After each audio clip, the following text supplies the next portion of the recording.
Comment s'enrichir avec les objets de collection? Je vais vous donner 3 méthodes que j'utilise actuellement. Salut les cyber-indépendants, c'est Alex et comme je viens de le dire, on va voir ensemble 3 méthodes pour gagner de l'argent grâce aux objets de collection.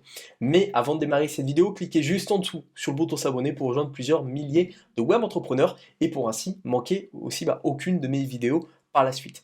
On va directement passer sur mon écran et je vais vous expliquer déjà tout d'abord pourquoi j'ai investi dans ces 3 types d'objets de collection, d'objets collector. Alors tout d'abord, je suis né dans les années 90, je suis né en 92 et voilà, j'avais pas envie d'investir dans des choses que je n'aimais pas. C'est vrai que dans les années 90, on a eu une culture, on a eu les mangas, on a eu les jeux vidéo aussi, on a eu internet, on a eu plein de choses, la technologie aussi qui est arrivée et voilà, contrairement à beaucoup de personnes, contrairement à ce qu'on peut voir assez souvent dans tout ce qui est investissement, la plupart parlent des montres, la plupart des personnes parlent de tout ce qui va être un peu œuvre d'art, toutes ces choses-là. Et honnêtement, moi je vous le dis, ça me passionne pas du tout. Ça m'intéresse pas d'avoir un tableau, un cadre ou quoi. C'est pas mon truc. Même le vin, c'est pas mon truc. Je bois pas d'alcool. Donc voilà, franchement, je me suis dit bon, quand même envie d'investir dans des trucs que j'aime, qui sont de ma génération. Et c'est pour ça que tout ce que j'ai sélectionné ici dans cette vidéo s'adresse, je pense, aux personnes qui sont nées dans les années 90 et même peut-être un petit peu après, voire même un petit peu avant évidemment, mais voilà, si vous avez maintenant un certain âge que vous souhaitez investir, voilà, peut-être plus investir dans du vin, dans des montres ou quoi, voilà, moi c'est pas mon truc, peut-être qu'un jour j'investirai dans des montres ou quoi, mais là pour le moment je suis resté vraiment sur ces 3 types d'investissement et je vais vous en parler un petit peu aujourd'hui dans cette vidéo. Alors tout d'abord, la première méthode, le premier type d'investissement que j'ai choisi, c'est les objets high-tech. Les objets high-tech, tout ce qui va être téléphone collector, tout ce qui va être ordinateur collector, et principalement de la marque Apple. Pourquoi? Parce que c'est une marque que j'apprécie beaucoup, tout d'abord, par rapport à l'image, par rapport aux produits qu'ils créent, je trouve que c'est des très bons produits. Et en plus de ça, la cote de ces produits a vachement augmenté. Donc là, par exemple, j'ai été voir sur eBay, donc je vous invite à suivre toujours cette technique-là pour connaître un petit peu la valeur marchande des produits, la valeur actuelle des produits, parce que c'est toujours un peu compliqué à estimer combien coûte tel ou tel produit. Donc vous allez sur eBay, vous tapez dans ici la requête le nom du produit que vous recherchez, et surtout, vous allez dans vente réussie, vente terminée. Vous cochez bien vente réussie, c'est important. Comme ça, vous allez voir écrit en vert les ventes qui ont réussi et surtout à quel tarif. Comme ça, au moins, c'est facile de savoir si tel ou tel produit a bien été vendu. Quelqu'un peut arriver, mettre un iPhone en vente à 100 000 euros, derrière ne pas le vendre, et on peut se dire, s'il a mis en vente à 100 000 euros, c'est qu'il coûte 100 000 euros. Alors que non, en fait, si personne l'achète, c'est que c'est pas du tout sa valeur. Et là, comme on le voit, on a des produits, donc c'est des ventes qui sont assez récents, puisque là, on est fin 2020. On est sur des produits qui ont été vendus à plus de 800 euros. Donc là, le premier à 879,60 euros, l'autre à 757 euros. On est donc sur des iPhone 2G. Donc iPhone 2G, c'est l'iPhone en fait première génération, le tout premier iPhone qui est sorti. De mémoire, il a été annoncé le 16 janvier 2007. Ouais, c'est ça. Et il est sorti au mois de juin 2007, donc de la même année. C'est le premier iPhone avec un concept innovant. Voilà, le tout premier téléphone en fait avec un écran tactile de cette manière en fait, avec tout ce système-là. Je vous invite à revoir la vidéo de présentation si vraiment vous souhaitez en savoir plus. Et voilà, cet iPhone quand il est sorti il coûtait moins cher que ça. Je crois qu'il coûtait 400-500 euros. Il est principalement sorti aux États-Unis puisqu'en France l'iPhone, c'était pas populaire. Je crois qu'il est juste sorti chez Orange et encore, je suis pas sûr. Non, je suis pas sûr. Il était surtout disponible aux États-Unis et c'est surtout à partir de l'iPhone 3G qu'on a eu des iPhones en France. Donc c'est un modèle qui est collector et c'est un modèle qui, je pense, dans les années à venir va avoir une valeur marchande de fou. Déjà parce que c'est un objet qui a quand même déjà quelques années. Il a bientôt 14 ans, enfin 13 ans, entre 13 et 14 ans au moment où j'enregistre cette vidéo. Et c'est surtout le premier iPhone. Et aujourd'hui, rien que le mot iPhone, tout le monde sait ce qu'est un iPhone. Et voilà, le fait de posséder le premier iPhone, je pense, dans les années à venir, ça va être... voilà, sa cote ne va faire que de monter, que de monter, que de monter. Elle est déjà quand même assez haute là actuellement. Et surtout, on est sur des produits qui ont été déballés. On n'est pas des produits sous-scellés. Il me semble avoir vu il y a quelques temps un iPhone donc de première génération sous-scellé qui a été vendu à 5-6 000 euros, je crois. Donc ce qui est énorme. On est à presque 20 fois sa valeur de vente quand il est sorti, donc c'est quand même pas mal. Donc on a les iPhones et puis moi je regarde aussi un petit peu sur le bon coin parce que voilà, souvent c'est intéressant. Je suis tombé sur un Mac mini, donc Là voilà, 1000 euros, ça me paraît un peu beaucoup quand même sur ce type de produit. Le Mac mini, c'est un Mac, donc un ordinateur Apple, mais format mini. Il est sorti, je crois, en 2005, ce modèle, 2004-2005. Et voilà, il est surtout neuf sous scellé, donc il y a le plastique autour. C'est important. Les produits qui sont sous scellés ont une valeur beaucoup plus élevée. Voilà, on est sur un produit qui, je pense, vaut peut-être son prix, je suis pas sûr. Dans les années à venir, oui, il vaudra clairement ce prix-là. Pour le moment, voilà, c'est un produit qui a 15-16 ans. Bon, c'est encore peut-être un peu tôt de le vendre ce prix-là, mais après, pourquoi pas, dans les années à venir. Et voilà, c'est une certaine valeur marchande. Donc quelqu'un qui met 1000 euros là-dedans, ou 800 euros dans un iPhone, bah, concrètement, dans les années à venir, vous pourrez le revendre plus cher. Vous pourrez forcément le revendre plus cher, et donc estimer à peu près une plus-value annuelle en fonction des produits. C'est assez compliqué à estimer, mais en tout cas, ça reste un bon type d'investissement et un investissement aussi un peu fun. Donc voilà, en premier, c'était les objets high-tech, donc iPhone, iPad, tout ce qui est collector, surtout tout ce qui est Apple, parce que ça a quand même plus de valeur au niveau de la revente et au niveau de la valeur globale. Ensuite, deuxième méthode que j'aime bien, c'est les jeux vidéo en édition limitée, un peu collector. Donc voilà, moi j'aime bien la franchise Zelda, et effectivement, bah, il y a des produits qui sont intéressants. Donc là, par exemple, on a Ocarina of Time, mon jeu vidéo préféré, number one, vraiment depuis très longtemps, et qui est sorti en 98. Et là, bah voilà, on l'a sous-scellé à 287 euros, donc ça reste encore correct finalement. Ça reste encore correct puisque c'est un jeu de légende, hein. C'est un des jeux qui a un peu lancé la 3D sur la Nintendo 64. Et là, voilà, on l'a à 287 euros.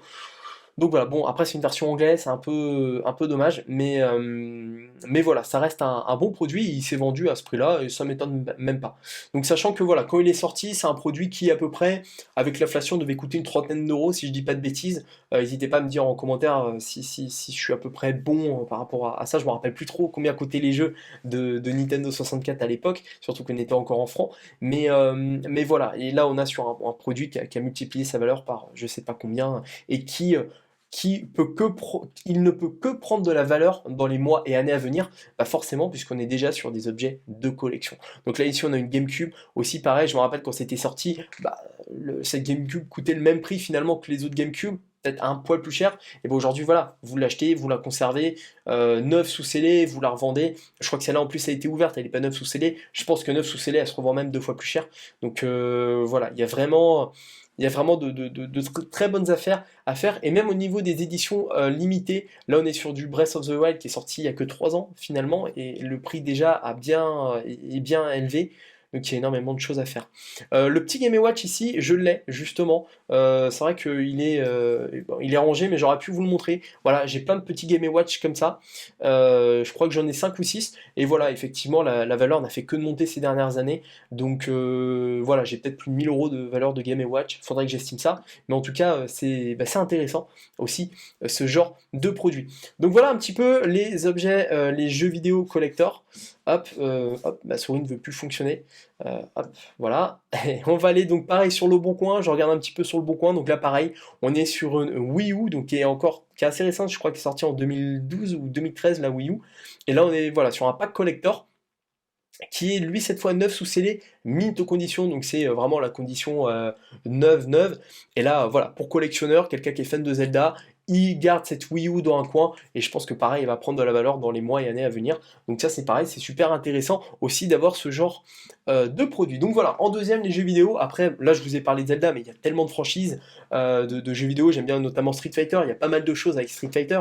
Voilà, énormément de franchises. Renseignez-vous bien de votre côté par rapport à ce que vous aimez, et je pense qu'il y a vraiment de bons achats à faire. Et enfin, troisième méthode, troisième technique d'investissement que j'utilise avec les objets de collection, c'est étonnamment les cartes Pokémon, et je vais vous montrer pourquoi. Il y a Logan Paul qui a sorti une vidéo il y a quelques mois, alors ça c'est une de ces dernières qu'il a sorti, il en avait sorti une il y a un peu plus longtemps, et depuis que cet influenceur-là a sorti cette vidéo, la cote des cartes Pokémon a explosé, a littéralement explosé. Alors moi je suis pas quelqu'un j'aime bien la franchise, c'est vrai que voilà, ça a bercé ma jeunesse, tout ça, j'ai joué à tous les jeux, les premières générations, j'ai dû m'arrêter à la troisième, donc j'aime bien la franchise. Je suis pas un gros fan non plus de la franchise, mais effectivement, il y a ce côté nostalgie qui est sympa. Et moi, les cartes Pokémon, j'en ai eu un petit peu quand j'étais plus jeune, mais c'était pas trop mon truc. J'étais plus à l'époque les cartes Yu-Gi-Oh, même si voilà, ça a duré qu'un temps. Mais voilà, je me suis replongé un petit peu dedans, je me suis renseigné et je me suis rendu compte du potentiel énorme de ce business des cartes et ça explose et il y a beaucoup aussi d'entrepreneurs qui en parlent en ce moment. Donc voilà, il y a un énorme potentiel avec ça et je me suis mis à en collectionner un petit peu, j'en ai acheté un petit peu. Donc là j'ai mes classeurs, là je peux carrément vous les montrer. Hop, ils sont juste là. Hop, je sors du cadre, je disparais complètement. Mais voilà, j'ai acheté, donc je me suis mis deux petits classeurs comme ça, que j'ai acheté sur Amazon, des classeurs classiques. Et à l'intérieur de ces classeurs-là, eh bien, j'ai commencé une petite collection de cartes. Donc j'ai deux collections de ces cartes-là. Donc là, on est sur une collection qui est plus récente, je ne sais pas si vous allez voir. Voilà, ici. Donc bon, la qualité est pas géniale. Mais en tout cas, voilà, j'ai commencé donc deux petites collections. Une collection qui est ce qu'on appelle la première génération, donc qui est sortie en 99 en France, et une réédition qui est sortie en 2016. Donc moi, c'est que les premières générations qui m'intéressent, puisque c'est ce que j'ai plus connu. Mais voilà. Alors, pour revenir à la vidéo de Logan Paul, donc il a acheté une carte. Une carte, donc c'est un Dracofeu de première génération. Je ne vais pas rentrer trop dans les détails, mais c'est une carte un peu, voilà, la carte la plus chère en fait de toutes les cartes Pokémon.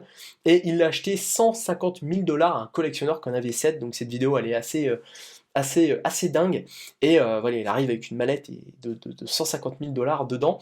Et finalement cette carte, c'est celle-ci qui est donc un Dracofeu de première édition. Donc les premières éditions, c'est les premières cartes produites. C'est ce qu'on appelle donc les premières éditions de la première génération qui s'appelle communément le set Wizard, le set de base Wizard.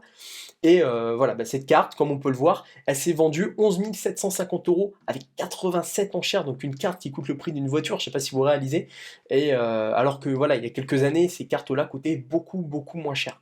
Donc voilà, j'ai investi un petit peu là-dedans, j'ai pas acheté des grosses cartes pour le moment, ça viendra je pense plus tard, là c'est pas mon objectif, après je suis pas un gros collectionneur passionné non plus, donc hop, je vous remets l'écran, vous aviez pas vu depuis tout à l'heure, voilà, je vous montrais un petit peu un petit peu ça. Donc oui, comme je disais, je suis pas un gros passionné non plus de la franchise. Je vais pas dépenser 20-30 000 € dans des cartes pour le moment, peut-être qu'un jour ça viendra. Mais voilà, en tout cas, comme on a pu le voir, cette carte a été vendue donc 11 750 € avec 87 enchères. C'est assez dingue qu'il y ait autant de personnes qui est enchéri sur cette carte-là.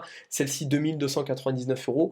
Donc voilà, la différence par rapport aux deux autres méthodes que je vous ai montrées, c'est que il y a un peu plus de suivi, on va dire, sur les cartes. Il y a une autorité un petit peu de cartes qui s'appelle PCA ou PSA aux États-Unis qui certifie les cartes, qui certifie l'origine, qui certifie la qualité. Et donc qui attribue une note sur 10 aux cartes. Et là, par exemple, on est sur la note 10 sur 10, donc c'est la note presque maximale. 10 plus, c'est la note maximale, là on est sur du 10, ce qui est excellent déjà parce qu'esthétiquement elle est parfaite. Et après, bien, toute carte a à peu près une valeur au niveau de la revente. Donc voilà, si aujourd'hui vous avez un peu connu cette époque, si vous avez joué aux cartes un petit peu quand vous étiez enfant et tout, ça peut être sympa de se replonger un peu dedans sans forcément investir dans des cartes à 1400 €. Il y a des cartes beaucoup moins chères. Vous pouvez commencer avec des petites cartes. Et là par exemple, voilà, je suis même tombé sur le bon coin de quelqu'un qui vendait justement les 16 cartes donc de base holographiques, donc gradées entre 9 et 10, 19 500 €, donc c'est pareil, c'est le prix d'une voiture, c'est quand même des sommes qui sont dingues. Mais, mais voilà, vous en avez pour toutes les. Comment? Vous en avez pour tous les prix. Si on prend par exemple une carte un peu moins, voilà, celle-ci, le Tortank est un peu moins cher par exemple. Donc voilà, ça peut être pas mal d'investir. Moi personnellement, j'investis en achetant des lots sur des groupes Facebook. J'achète des petits lots, 20, 30, 50 € grand maximum. Après, j'en revends certaines. Je me prends pas trop la tête, c'est pas mon cœur d'activité. Je suis pas un pur investisseur de cartes. Il y a des personnes qui font ça, mais 10 fois mieux que moi. Moi, j'investis juste un peu comme ça, je diversifie mes actifs. Et au final, ça me permet bien d'acheter des choses qui vont rapporter de l'argent sur les années à venir. Donc voilà un petit peu les trois méthodes. La première c'était les objets high-tech, la deuxième c'était les jeux vidéo et la troisième c'était les cartes Pokémon. Voilà, comme j'ai dit tout à l'heure, c'est des objets de ma génération. c'est des objets que j'ai connus, avec lesquels j'ai grandi, donc ça me plaît aussi d'investir là-dedans. Tous ces objets ont des cotes en ce moment qui montent. Il y a un peu la nostalgie aussi des années 80-90 en ce moment, donc c'est sûr que ça aide aussi à augmenter le prix de ces objets. Et puis, c'est malgré tout, c'est des objets qui sont quand même assez petits, qui sont discrets. C'est pas des gros tableaux, des grosses statues, des gros trucs. Ça, moi, ça m'intéresse pas. Et c'est surtout de ma génération, et ça fait quand même un peu plaisir, un peu de nostalgie. Donc voilà un petit peu comment vous pouvez faire, comment vous pouvez diversifier pardon, un petit peu vos actifs. Et justement, pour vous remercier d'avoir regardé cette vidéo jusque-là, je vous offre un extrait de ma formation Invest Access. Donc c'est une formation où je parle d'investissement. Donc je vous donne toute la liste des choses dans lesquelles j'investis, notamment un petit peu les objets de collection. Vous allez voir, je vais vous expliquer vraiment ma stratégie de A à Z. Donc c'est une formation complète que j'ai créée, et là vous allez pouvoir avoir un extrait de cette formation gratuitement. Donc pour l'avoir, c'est très simple, vous allez dans la description, vous cliquez sur un lien, vous verrez accès gratuit, extrait Invest Access, vous rentrez votre adresse mail, vous validez, et je vous envoie un extrait de cette formation complète. Voilà, en tout cas, merci d'avoir regardé cette vidéo, bon investissement à vous si vous n'avez pas commencé aujourd'hui à investir. Diversifiez un petit peu vos actifs, achetez un ou deux objets, voilà, un petit iPhone collector, pas trop cher. Après, c'est à vous de voir au niveau de votre capacité combien vous voulez investir, acheter des cartes, voilà. Moi, il y a un côté fun, j'avais pas trop ce côté fun finalement en investissant en bourse, en crypto-monnaie, c'était un petit peu tout le temps redondant. Là, au moins, il y a un peu un côté fun, j'investis dans des choses qui sont un peu drôles, qui me font un peu délirer, et franchement, c'est sympa.